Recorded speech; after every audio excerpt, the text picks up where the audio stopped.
welcome to the Evil Popcorn Podcast. This is the Baron here. You're listening to an episode of Date Night with the Baron and the Pirate Queen. I have the Pirate Queen here with me. Say hello to the children, Pirate Queen. Hello. So that's the voice of the Pirate Queen. This is the first time you've been on the podcast with us, so welcome. Thank you. It's good to be here. Yeah. Just in case you haven't listened to the podcast, but I'm sure you have. I mean, it feels familiar. Yeah. You know. We refer to our listeners as children of the popcorn. Right. Yeah. So that's why I call them children. Okay. Does that make sense? I just want to establish that we hadn't procreated without me noticing. Yes, correct. It's true. So we've been to see Hard Eyes. Yes. At the cinema. We've just got home, so we're doing this from our lounge room. I generally run through a few questions with new people to the podcast when I do an interview. So Okay. I might just run through some of those questions with you now, just so the children can get a feeling for who you are. Okay. You good? Okay. What horror movie did you see way too young, or what was your first horror movie? Oh, Picture of Dorian Gray. The classic? The classic, yeah. It was black and white, except for this one scene that was in color, and I had nightmares about it for years. And that's the scene with the painting, Yes, yeah? of course, the scene with the painting. Yeah. All right. And that gave you nightmares? Yeah. If you see the movie too young and you're impressionable, it just stays with you, okay? Okay. Was this on TV? No, it was a VCR. It's like one of those girls sleep overnight, you know, and we're like, oh, we're going to watch The Picture of Dorian Gray. Oh, scary. Yeah, it's classic literature for a reason. So what's your favorite horror movie? Army of Darkness 3. So Evil Dead 3, Army of Darkness, otherwise known as... The third Army of Darkness, you pedantic person. That's correct. Yeah, okay. Look, it's technically correct, which is the best kind of correct. What is the best monster? What is your favorite monster? You already know that. Well, but they don't. Okay, The children. vampires. Vampires? Obviously. Okay, good. I have Good choice. 2 movie playlists saved in my phone. Yep. One of them is comfort films. Yep. So that's the film you can watch again and again. It doesn't matter. Sure. And the other one is vampire films. Okay. What's your favorite vampire film? Don't make me pick. What's your favorite vampire film today? Today, John Carpenter's Okay. Vampire. Yeah, good call. Yeah. Good call. Now, if you were a slasher, if you were a serial killer slasher, what would your mask be and what would you be getting revenge for? Don't know. See, the mask is difficult because I'm always changing my mind about things. Okay. Honestly, it'd probably be one of those ones with the hoods that had the black thing that you can see through, but people can't see your face. So it looks like they're looking into darkness. Yeah, it's sure. the void, basically. Nothing wrong with that. And based on my work day today, it would be sort of a professional rage of people who won't take good advice when it's given to them and then are angry when it doesn't work the way they thought it would. So killing clients. Yes. Okay. I think anyone who's worked customer service knows where I'm coming from. Yeah, I'm right there with you. Yeah. Right there with you. Given the current surgence of beloved children's public domain characters getting the horror treatment, what character would you want to make into a horror icon and why? So things like they've done the Banana Splits and Popeye and Pooh Bear. See, I know someone's done it, but I really wanted to see Mickey Mouse. Well, they're doing the Steamboat Willie thing. Yeah, but also just like it's the whole protecting an IP thing as well. Okay. You could delve into a lot of Disney fandom. Sure. And roll that into a horror film as well, because you got Disney cult adults. Yep. And you could leverage that somehow. Okay. Plus, you've got all the backrooms at Disney. You know, you could have there could be a murder war in there. We don't know. Sure. So let's say Mickey's off the table. What's your second choice? Oh, God. Maybe something Australian. Like Gumnut Babies. Sure. Actually, Australian, like just Drop Bears and things like that would be. Okay. You know. But I mean, we're talking like a Saturday morning cartoon or the Australian sort of weekday afternoon ABC lineup. I feel like you're trying to push me towards. No, I'm not. I'm just trying to give you some ideas of where to pick from. I mean, I've got my own ideas. Look, I'm going to say a lot of ABC children's television was horrific. It really was. Okay, they did Midwich Cuckoos. Yeah. They did Chucky. But I mean, Midwich Cookies is based on the John Wyndham book. Yeah, but it's not a friendly children's tale. It's a horror thing. Pick something that is a friendly children's tale. Womble? Sure. I don't know that they're public domain, but yeah, I could certainly see the Wombles being scary. Like they've suddenly turned evil and they're not just reusing the rubbish, but they're also really angry at humans for leaving it behind. Yeah? They will womble all over you. Okay. No, I think it's one of those things where you're a bit morally grey about the killer as well because they're doing it for good reasons. Yeah. They're just defending their home. Yeah. You know. And they're trying to do the right thing by the environment. Yeah. It's not their fault. Everyone else is messing it up for them. Yeah, true. Okay. Is this a sweary podcast? Yes. Okay. Yeah, it's fine. Just the last of the silly questions that I get out of the way is what horror movie would you survive in or be killed in immediately? I just feel like I'd be one of those people that'd be like, let's go to the haunted house and do a seance. And I'd be like, no. And that would be me surviving the film. You'd survive by not being in the film. By not being there in the first place. Well, you've got no choice. You're in the film. What film would you survive or would you die in immediately? I'd die immediately in pretty much every film I can think of. Okay. You know, I'd possibly be running towards the vampires. the werewolf thing, I'd be like, you know, don't go into the woods. I can't run fast enough to get away from slashers or werewolves. Like, Okay. So just generic best slashers. bet is just not turning up. Not turning up. Okay. Running away at the start. Well, pre-running away, planning to be in like another country. Yeah, okay. Yeah. All right. Yeah, no, that's sort of it. So we've been to see Hard Eyes at the cinema. Initial feelings about the film? I really enjoyed it. Yeah. Like, unexpectedly, I was really hesitant about going to see it. Yeah. And it was, because the clip was just full of horrible, horrible gore. And it just seemed like that was going to be the entire content of the film. Yeah. So you would say that the trailer didn't convey what the film was about? It did miss a significant portion.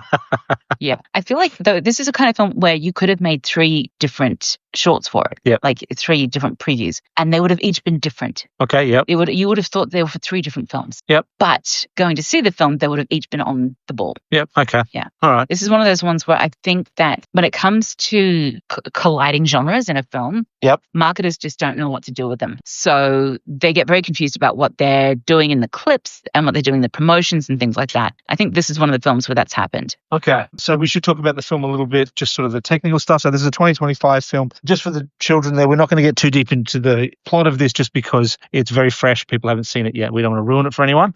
But directed by a person you're fond of on television, so Josh Ruben, who does the... Well, no, I have a Dropout TV subscription because I really like the shows. I particularly like, and there's some people that I just really enjoy watching. Josh Ruben is one of them. Okay. And he directed this. And one of the things that he does on Dropout TV is make some noise. Yep. And a lot of the games, it's a game show, and in that they do a lot of sound effects and soundscapes and things like that. You watch it and it's funny. And it really, like, one of the reasons I wanted to see this was because I like his work. Sure. But it really came through in this film where the sound was so rich in every environment that they were in. And there was, because I was looking out for it, I noticed these things, but it was things like the noise that the killer makes when they walk. Yep. The sound of a piece of metal going tink on the floor when someone's running away because they've been stabinated somewhere. The music that they choose for the background, just little things like that. Really one thing I did notice with the sound and the music, there were no needle drops in this. There was no big set piece music. All the music was environmental. Yeah, it felt very natural. Yeah, there was no big, we put this song in simply because we think it would fit. But everything that they played was really good. I think I also like the fact they used the sound to underscore the terror moments, to add emotion to it, without it being the only thing that was going on. Yeah. Like I've seen horror films where there's a slasher and the only reason they do the noise, like the music, the chords, I'm like, oh, he's here somewhere. Yeah.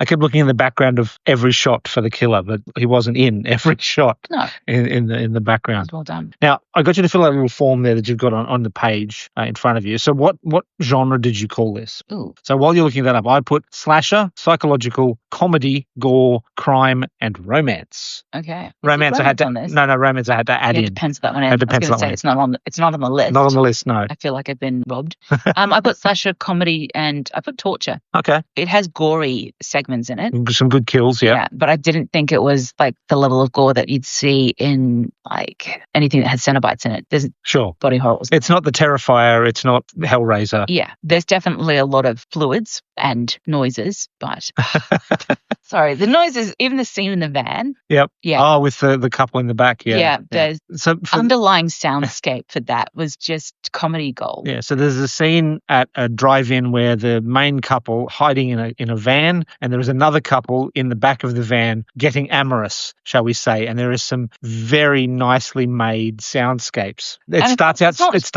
It's not the spring noise either. No. It's like these slurping noises and slapping noises, and it's just kind of giggling, underscoring everything that's going on at the front. And it starts subtle and it works its way up to less subtle. Yeah, but I think that's one of the things I liked about the film as well, is that there's a lot of subtle detail in the way people look at each other or some of the lines they feed each other. Yeah. The soundscapes, like I said, were really good and helped to enhance what was going on. But there was also that one scene where the card-carrying trope sidekick character from the Rom-Com. Yep. See, I don't know what I can do. Comedy sidekick. No, I'm worried about spoilers now. That's okay. Well, the best friend. Yeah, the overly involved best friend. Yeah, that's fine. Basically gives this, that rousing monologue that encourages the lead character to go after something. Yeah. And it's basically just a string of rom-com movie titles. It is just movie titles. And they don't wink to camera when they do it. No. You just had this moment where you're like, it's played wait straight. a second. Played straight. Yeah. Yeah. I really enjoyed that as well. Just a little bit of trivia for those people listening there. The two detectives investigating the Hard Eyes killer murders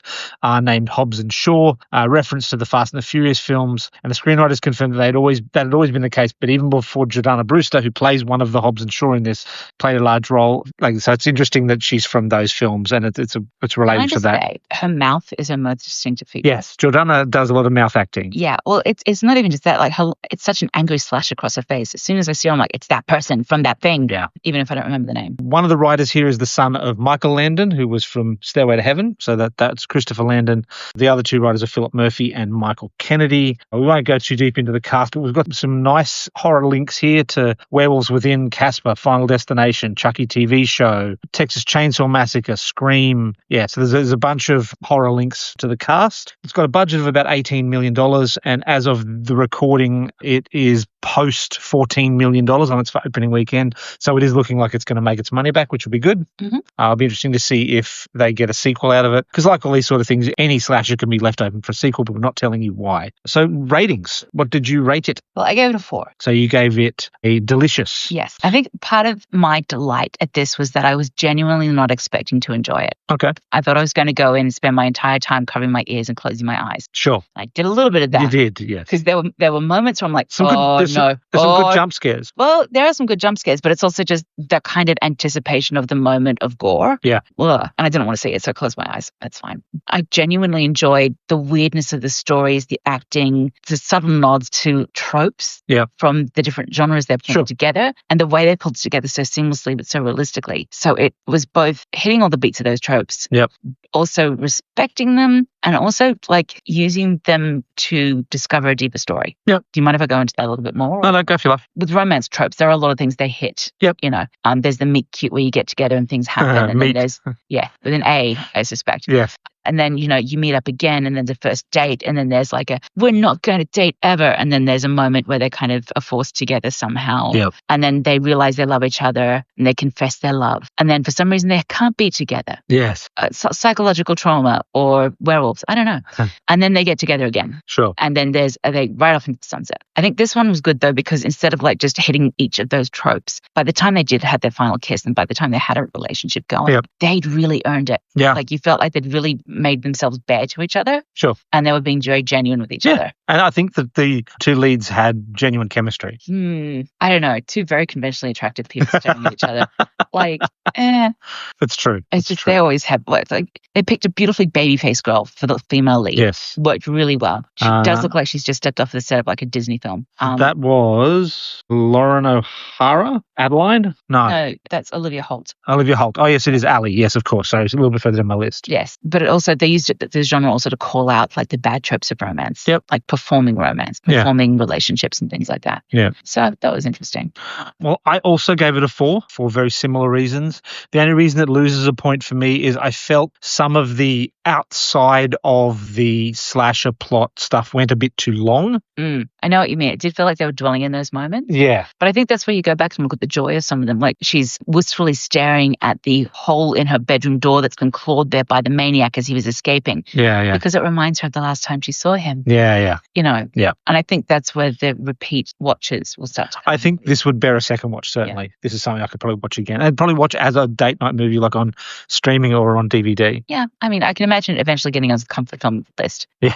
Me just lingering myself at certain points. Yeah, for sure. Yeah. That's lovely. So thank you for coming on the podcast. I really, really appreciate it. So do you have a sign off or do you have anything you want to plug? No. No? Okay. Sorry. It's all good. You don't have to.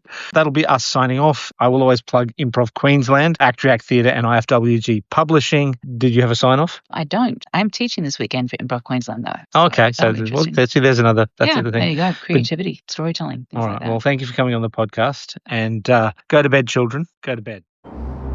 Whoa.